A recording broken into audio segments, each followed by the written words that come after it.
Things are really coming together on the new Dodge. Slapped this exhaust in place. New rear shocks. Straighten the bed out. What else did I do? New front shocks.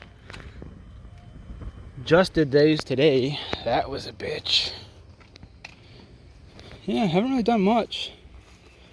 There's a new shock on this side. Oh yes, and of course, inspection. Next episode, hopefully I'll have that fixed. But I cleaned out the interior a little bit, so that's nice in there.